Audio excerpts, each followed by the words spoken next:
Well, Stuart was a happy, healthy, sporty man with a real zest for life, never sat still, was always on the go and was always willing to help anybody. He was the centre point of our family, always arranging holidays, abroad holidays in our caravans. We went on boating trips. He was just absolutely fantastic.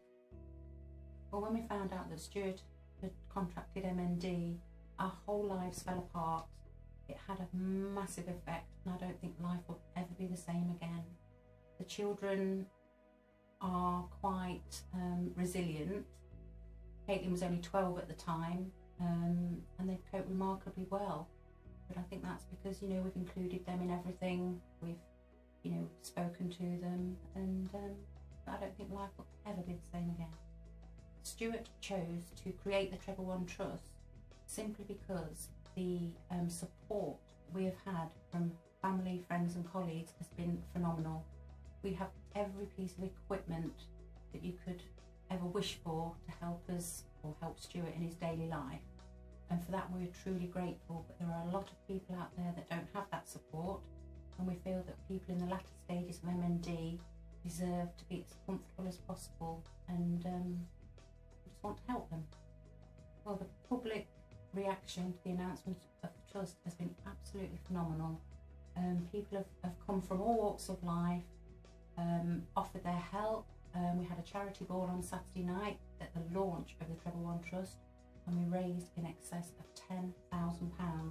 Now that says it all really, but honestly the support has been fantastic.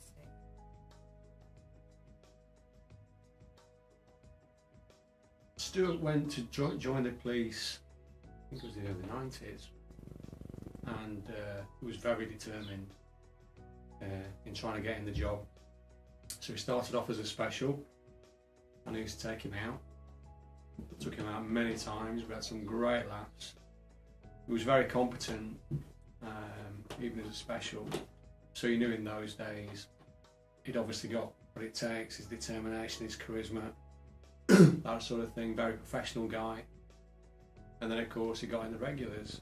I think he started at Melton Road, and I worked with him a little while at Melton Road. He was a local intelligence officer down there. But then he wanted to go on to better things, go through the ranks, so he worked very hard to get his sergeants, and he worked at several police stations as a sergeant. And having spoken to a lot of the people who worked with him and under him, he was very well respected, and obviously still is very well respected, very good at his job, very professional, and a model police officer. I don't think there's a lot more else you can say about that. I think that just wraps it up. We first found out that Stuart had got MND. We'd actually just landed. We'd been on holiday. We'd been to Malta. And you know what it's like. You fly back on the last day. You feel tired. You feel miserable anyway. And there we were driving up the M25. And then suddenly the phone rings. And Tracy said, "Oh, it's Stuart. Answer it then."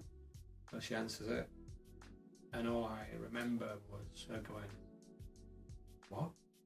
You've got to be kidding." And just this, the tone of the conversation was bizarre. It was, there's something up. And then she told me what was up, what the problem was, and I just couldn't believe it. I knew that Stephen Hawking had MND, and I knew basically what it was and what it did to you, but I didn't know the finer points of it, i.e. lifespans and incrementally what happened to you as you go through time. So I remember the rest of that journey. I don't think we spoke in the car through shock on the M25 into Leicestershire. That's the impact it had on us. And yeah, as days go, that was a pretty bad one. I cannot speak highly enough of how the police force have supported him.